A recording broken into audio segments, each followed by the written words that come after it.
Programımız kaldığımız yerden devam ediyor. Şu anki konuğumuz Doktor Nedim Ardıç. Nedim Hocam hoş geldiniz. Hoş bulduk Fatih Bey. Teşekkür Nasılsınız ederiz. hocam? Sağ olun. İyisiniz. Nasılsınız Fatih Bey? Çok teşekkür ederim hocam. Sağ olun. Hocam gerçekten saç ekiminin çok teknik detaylarına girdiğimiz programlar yapıyoruz sizinle.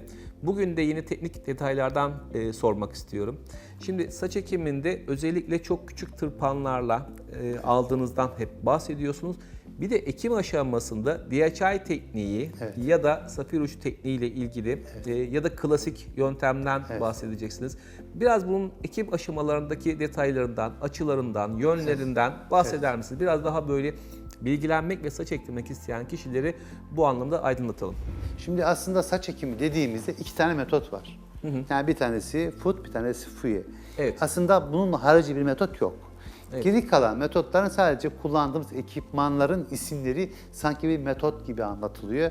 Ve ben farklıyım, ben yeni yapıyorum, en iyisini yapıyorum gibi anlatılan bir takım şeyler var. Bunlar aslında tamamen ticari mantıkla yapılan şeyler. Hocam DHI kaç yıl önce yapmaya Hocam başlamıştınız? DHI ben eğitimini hatta ilk yapan Gürcü bir doktor.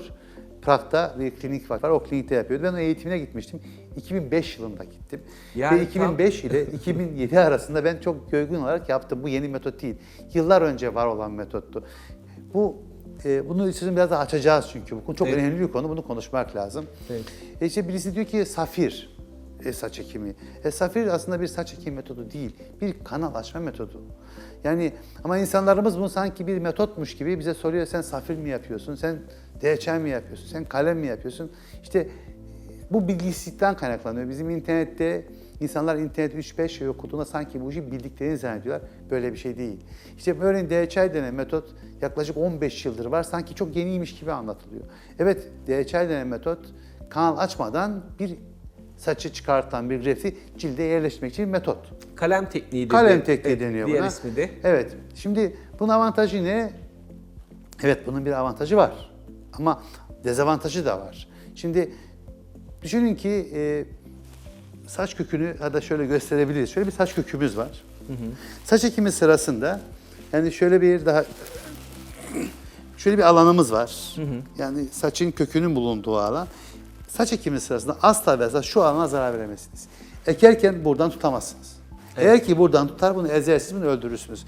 Buna hiçbir şekilde ne alttan, ne sağdan, ne de soldan travma uygulamayacaksınız. İşte DHI dediğimiz metotta, o kalem tekniğinde biz kılı çıkartıp tersten bir kalem gibi ucu keskin bir cihazın içine, boru gibi bir cihazın içine yerleştiriyoruz. Evet. Ondan sonra onu cilde batırıp düğmeyle basıp cildin altına bırakıyoruz bunu. Dezavantajı şu, onu cilde yerleştirirken şu bulbus kısmı yani o keratini üreten şu alan zarar görebiliyor. Çünkü oradaki Doku parçası içine girecek. doku eziyor onu. Eziyor. Ezdiğinde bu ölebilir. Yani 10 tane yaparsınız, çalışmasını da kendimce yaptım. Yaklaşık olarak 3 tanesi ölür. Yani siz 100 tane yaptığınızda bunun yaklaşık olarak 70 tanesi sağlıklı kalacak. Bunun 30 tanesi ölecek. Evet. Ya bu saç ekimi için bence başarısız bir şey. Ama eğer ki saç ekimini yapacak kişi bu konuda yeterli bir deneyimi yoksa onu kalemle yaptırır. Ama eğer deneyimli biri ise asla ve asla kalemle değil, kanal açıp onu elle yapmak lazım. Çünkü elle yaptığınızda siz 100 tane greft yerleştirirsiniz, 95 ve üzerini sağlıklı ekme şansınız var.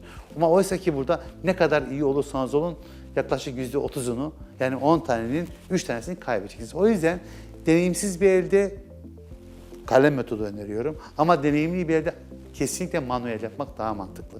Manuel yaparken başka avantajlarımız da var.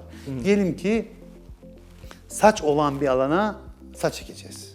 Yani var orada sıklaştırma yapacağız. Sıklaştırma Evet. yapılacak. Sıklaştırma yaptığında evet saçları kestik ve ciltten çıktığı açıyı gördük ve biz ona paralel bir kanal açtık. Kanalı açarken işte safir uç burada çok avantajlı oluyor çünkü ucu kama gibidir. Çok ince bir ucu vardır ve çok hassastır. Cilde çok az zarar verir. Onunla kanalı açarken o çıkan saç telleri paralel bir kanal açıp mevcut saçlara zarar vermeden o kanalı açabiliriz. O açılmış kanala o saçı da sağlıklı yerleştirdiğinizde ne mevcut alan zarar görür ne de ektiğiniz saç zarar görür.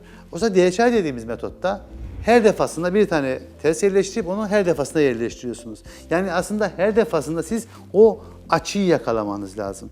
Ve o kullandığımız, DHC'de kullandığınız uç normalde biraz kalındır. Yaklaşık olarak diyelim ki siz çıkarttığınız parça 0.8 milimetrelik bir parça çıkarmışsanız 1 milimetrelik şey kullanmanız, trapan kullanmanız lazım onu yerleştirmek için. 0.6 mm çıkarttınız, minimum 0.8 bir şey kullanacaksınız ki onu yerleştirebilirsiniz. Ve onun ucu keskindir ve boru gibidir. Onunla hem saçı yerleştirirken kanalı açıyorsunuz hem saçı içine bırakıyorsunuz. Oysa ki o uç kanal açarken mevcut saçlara zarar verme ihtimali çok daha yüksek. Kalındır ve keskindir. Sağdakine ve soldakine zarar verebilir. Artı siz onu kalemle yerleştirdiğinizde hangi derinliğe yerleştirdiğinizi bilmiyorsunuz. Yerleştirdiğiniz anda kanlanma var mı yok mu bilmiyorsunuz. Nerede kaldığını bilmiyorsunuz. Artı bir tane yerleştirdiniz, ikinciyi yerleştirirken dokunumu yaptığınızda mutlaka birisi biraz daha yukarıya çıkacak. Yani onlar cilt altındaki o kanlamanın iyi olmadığı anda kalabilecek. Ve bu şekilde de kayıp yaşayabileceksiniz. Yani yaklaşık olarak %15-20'de böyle kayıp yaşarsınız. Yani siz 10 tane ekersiniz, 5 tanesi başarısız olsa hocam. O nedenle deneyimli bir elde kesinlikle ve kesinlikle manuel ekim ama deneyimsiz bir elde DHI öneriyorum.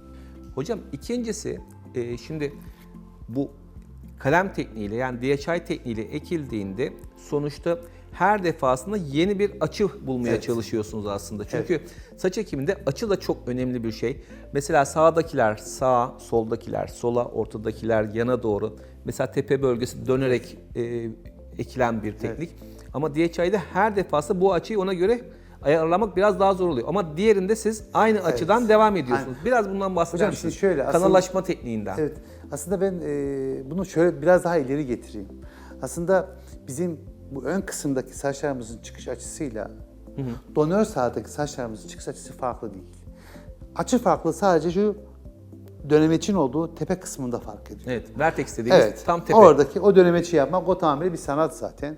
Onu önce spider bir işaretliyoruz, çiziyoruz ve ondan sonra onu dönemeçin olacağı noktayı belirleyip ondan sonra ona göre açılarla belirleyip ona göre ekiyoruz. Yani o biraz zor ve sanat isteyen bir iştir. O zaman içinde gelişen bir şey. Ama bu ön kısım dediğimiz o frontal bölge yaptığımız ekimlerde aslında en önemli şey bu çıkarttığımız açı. Zaten saçları çıkartırken bir tapan kullanıyorsun, bir açıyla çalışıp onları çıkartıyorsun.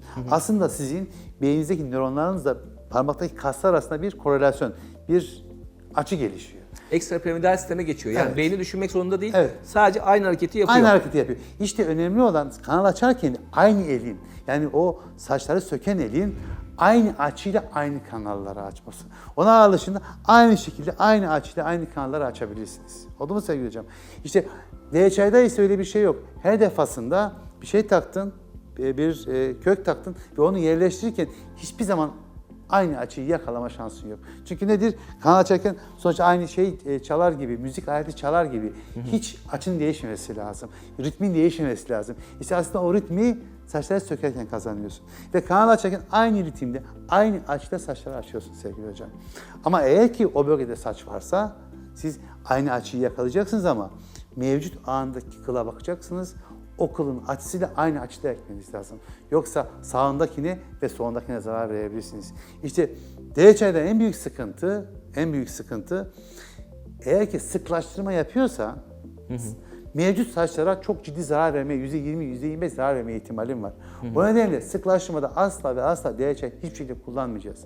Ama düz bir alan var ve yapan bu işte acemi, o zaman yapacağım ama onu şöyle yapacağız.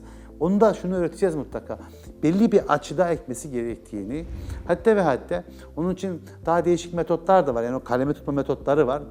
Ben yurt dışında DHI isteyen hastalarıma, oradaki hemşirelerime, ben kendim yapmıyorum onu. Ben saçları söküyorum. Ondan sonra kanalları açıyorum. Açılmış olan kanala DHI tekniğiyle ekim yaptırtıyorum. Ama onların da trapanları biraz daha farklı. Daha ince belki. İnceden öte künt. Yani uçları keskin değil. Yani onlar biz kendimiz yaptırdık. Kanal zaten açılmış. Siz sadece kanalın içerisine ittiriyorsunuz. İttiriyor. Kestirme yok orada. Yok. Evet yani. Süper. Nedir ama künt durucu, keskin değil. Çünkü eğer keskin olsa mevcut olan cilt altındaki bir köke zarar verebilir. O nedenle onu künt yaptık ki mevcut olan saça zarar vermesin. Ve dokuya biraz daha fazla zarar vermesin. Çünkü düşünün ki siz paralel bir, horizontal bir kanal açtınız. yuvarlak bir şeyle o kanalın üstüne tekrar giriyorsunuz.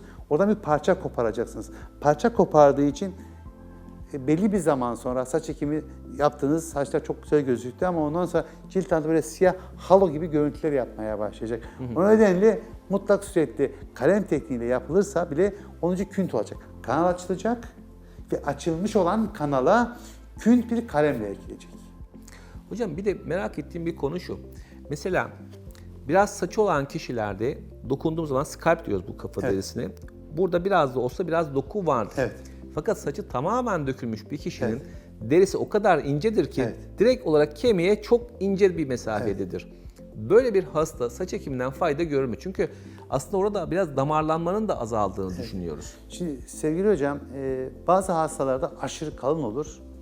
Bazı hastalarda gerçekten çok incelmiş olur. Evet. Mesela özellikle aslında peruktur, yani protez adı altında bir takım kullanılan malzemeler var. Mesela onlar cildi inanılmaz derece inceltiyorlar. O tip hastalar bize saç ekimine için başvurduklarında ultrasonla cildin kalınlığına bakıyoruz. Ya da Doppler ile cilt altındaki kanlamayı kontrol ediyoruz. Hatta evet onu daha ileriye getiriyorum ben. Operasyondan önce bir lokal anestezi yapıyorum. Belli alanların kanlanmasına ve cildin kalınlığına bakıyorum. Eğer cilt altı yağ dokusu çok fazlaysa hastaya mezoterapilerle, lipolitik mezoterapi cildini hazırlıyorum. Eğer yağ dokusu çok azsa ve kanlanması bozulsa ona zaten saç ekmiyoruz sevgili hocam. O hastayı geri gönderiyoruz ki siz saç ekimine uygun değilsiniz. Peki hocam şöyle bir şey de var bu konuda. İşte biz öyle hastaları alıyoruz ki gübreliyoruz önce diyorlar, yağ dokusu veriyoruz, işte kök hücre veriyoruz, PRP veriyoruz, işte gibi bir sürü gene yani haddini aşan söylemler var. Biraz da bu detaylardan bahseder Sevgili hocam, misiniz? bence bu konuda bir program yapalım sizinle. Evet. Bir dahaki programımızı biz kök hücreye ayıralım. Çünkü en çok sömürülen noktadan birisi bu. Mezoterapi konusu çok sık sömürülüyor. Ben size diyorum 8 tane PRP hediye ediyorum. 10 tane mezoterapi hediye ediyorum. Ya bu cildi görmüyorsunuz. Ciltteki patolojiyi bilmiyorsunuz. Neyi neye göre hediye ediyorsunuz? Evet, cilt altında aşırı bir yağ dokusu varsa ona operasyondan öncesinde lipolitik mezoterapi yapabilirsiniz. Homeopatik mezoterapi yapabilirsiniz. Hatta ameliyattan sonra da bunu yapabilirsiniz. Hastanın dolaşımı bozuksa ve siz yaptığınız operasyona güvenmiyorsanız buna PRP de yapabilirsiniz, mezoterapi de yapabilirsiniz. Çünkü bundan fayda umacağını düşünürsünüz. Diyelim ki operasyon sırasında kanalları açtınız, çok fazla kanama olmadı. Hatta biraz daha derinleştirdiniz, gene kanama olmadı. Ama biraz daha derinleştiğiniz luz areal dokuya artık nekrotizen fasit riski yapacak bir alana gelmişsiniz. Diyorsunuz ki ben bunu buraya yerleştireyim ama belli bir zaman sonra belli aralıklarla homeopatik yani oradaki kanlanmayı artırıcı mezoterapi yaparım diye düşünebilirsiniz. Bunlar mantıklı şeylerdir. Ama operasyonu yapmadan, siz cilt altını görmeden, onun cildini incelemeden sana şunu yapacağım, bunu yapacağım, şunu yaparsam 10 kat daha iyi olacak, bunu yaparsam 2 kat daha fazla olacak gibi bir takım önermeler hocam ne yazık ki bizim mesleğimizde böyle bir şey yok sevgili hocam. Saç ekiminde böyle bir şey yok. Bu tamamıyla pazarlama stratejisi ve çok yanlış şeyler bunlar. Hocam bir dahaki programda sözümüzü aldık. Bu konunun üzerine daha da detaylı gireceğiz. Tamam sevgili hocam. Bugünkü program konumuz Doktor Nedim Ardıç idi. Kendisine vermiş olduğu bilgiler için tekrar teşekkür ediyoruz. Programımız kaldığımız yerden tüm hızıyla devam ediyor.